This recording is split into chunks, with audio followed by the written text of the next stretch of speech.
So I recently bought this Hasselblad 500 cm on eBay.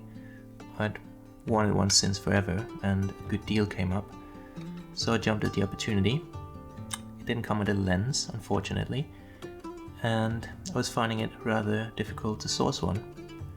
Then the following week, another Hasselblad came on the market, this time with a lens, so against my better judgment, I bought that one too. Here it is. So, I don't need two of these, and yeah, that got me thinking, could I flip one of them for a profit? It also got me thinking about camera collecting. So I'm a photographer, but I'm also an investor, and I'm always looking for new opportunities and investment vehicles. So when I say camera collecting, I don't mean it as an excuse for G.A.S, gear acquisition syndrome.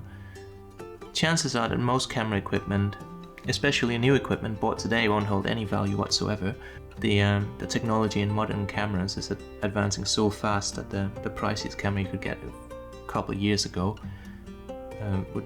you'd be able to get that for peanuts today. Unless it's something rare and something that would have historical interest in the future, like I don't know, a copy of a series of cameras that have been recalled because they explode when you use on-camera flash. Don't use on-camera flash. If you're looking for a more reliable repository for value, then you need to look at older gear like these two dudes. Or this guy here. This is my Leica M9-P. It's been my main camera for 6 years. This is obviously not as old as the two Hasselblad cameras. This was released in 2009, and there have been three or four, six successive models to this released.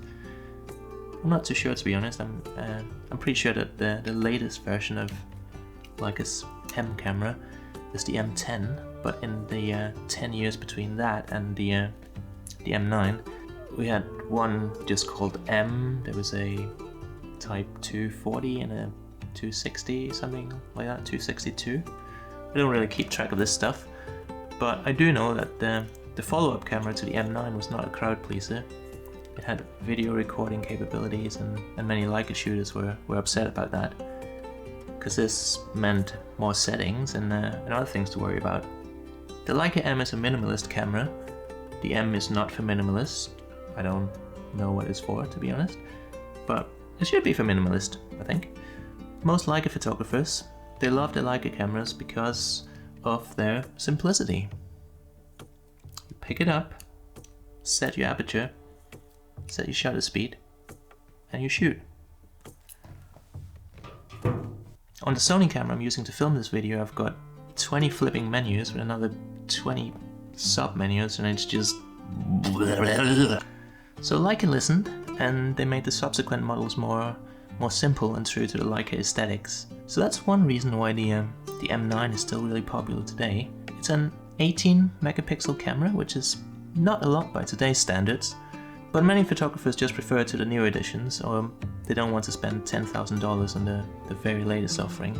So it's still a really popular camera amongst photographers who just want to use it to take pictures, but it's also popular among collectors because it's rather special for other reasons. So the first mirrorless digital camera ever released was the Leica M8, the predecessor to this one.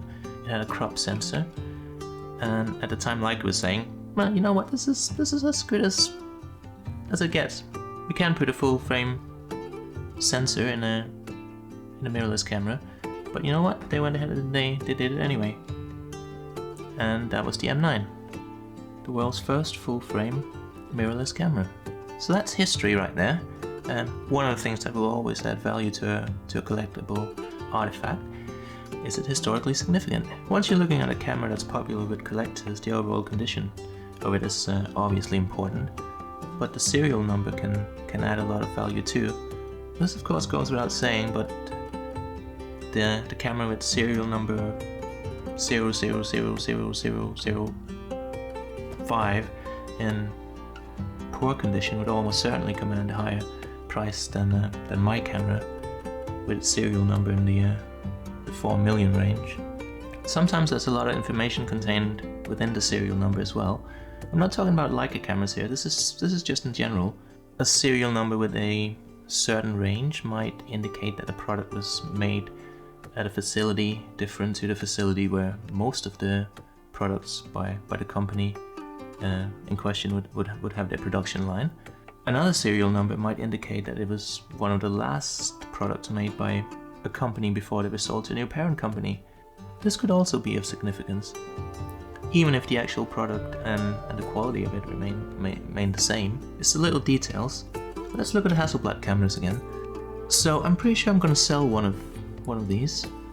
I'd love to keep both, but I feel that on this occasion my money could be put to better use elsewhere. So which one would I keep and which one would I sell? I'm in no way an expert on Hasselblad cameras. I've used one before, but like I said, I never owned one. So the first one I bought, this one without the lens, was made in the year 1990. I can tell by the serial number. If you have a Hasselblad camera, this is how you determine the year of manufacture. The serial number will start with 2 letters, and each letter will correspond to a number in this sequence.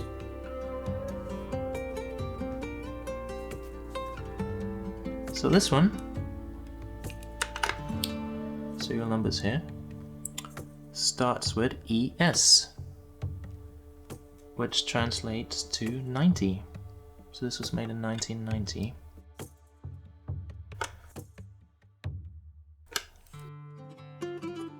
This other one has a serial number that starts with UH, so that means it was made in 1972. So this one will be 50 years old next year. And on close inspection, it's pretty clear to anyone that it's in much better cosmetic condition than the other one, which is 18 years younger. The leather on the top of this one is kind of shrinking a bit, and the chimney viewfinder is a little bit temperamental. Doesn't quite lock into place every time. Yeah, it takes a little bit of effort to make it click. There's also a lot more wear to the tripod mount here, if you compare the two. They're both in perfect working order. All the mechanics are smooth and everything works the way it should. Both of these were produced at an interesting time. The Hasselblad 500cm was in production from 1970 to 1994, so this is one of the earliest ever made, and this is one of the last. Obviously not one of the very last, but towards the end. That might add some value. What's really interesting about the older one though is the lens that came with it. So this is the standard size planar 2.8 lens that's been paired with Hasselblad cameras for most of Hasselblad's history. These are the lenses that were used in space on the Apollo missions back in the 1960s. Contrary to what a lot of people think, these lenses and cameras were not used for the moon landing. They used the predecessor to this camera, the 500C, with these lenses on several missions, but for the actual moon landing they used a Hasselblad data camera with a 60mm f5.6 size biogon lens. This is according to Hasselblad's website. Why they did that instead of using this faster 2.8 lens, I don't know. But anyway, what's interesting about this particular lens is that it's a silver T-star lens. The T-star means that it's coated. The serial number on this lens indicates that it was made in 1973. Most of the T-star lenses were black. There's only a few of the very first ones that were released in silver. So that makes this one a little bit more rare. Also, the distance scale is in feet only, as opposed to imperial and metric. Speaking of lenses, I think they should definitely form a substantial part of a camera collection. They tend to hold their value better than camera bodies. If we look at my Leica camera again, it's equipped with a 35mm f1.4 Summilux lens. I bought this in 2016, used for £2,400. I had a look on eBay recently, and the cheapest used Summilux lens with bits on it is priced at £2,800. I used to have a 50mm Summicron lens as well that I bought for £980, and I was able to resell that again 3 years later for £1,200. Again, of course, the value of a lens will depend on the condition and how rare it is. Lenses that were really expensive to buy new tend to hold their value better in my experience. This is particularly true of Leica lenses. Of course, all the Leica lenses are really expensive. Leica is a weird brand. They produce some of the finest photographic equipment made by man, and they always have. And that's one reason why a lot of photographers want to use Leica gear. But it's also a luxury brand that the rich amateur photographers will buy and carry around in their Louis Vuitton handbags. Which is good if you're a collector of Leica lenses or a photographer wanting to buy into a system that doesn't lose value. Oh yeah, I forgot to mention earlier that my particular Leica M9 here, it hasn't lost any value since I bought it 6 years ago. I paid £2,300 for it, and that's pretty much still the going rate today. Back to the Hasselblads quickly. I think I'm going to try and sell the newer one without the lens. I won it at an auction for £850, and there was a lot of interest in it. I think I was quite lucky to get it at the price I got it at. So I'm hopeful that I will get at least $900 for it, which is not a massive profit. I could possibly get more for it if I held on to it for longer. So, is it worth buying camera equipment as a store of value, as a way of investing your money? I think so. There are many stories of how somebody found a banged up old camera in a thrift store or in their grandparents' loft that they ended up selling for several $1,000s. A few years ago, a Leica camera from 1923 was sold at auction for €2.4 million.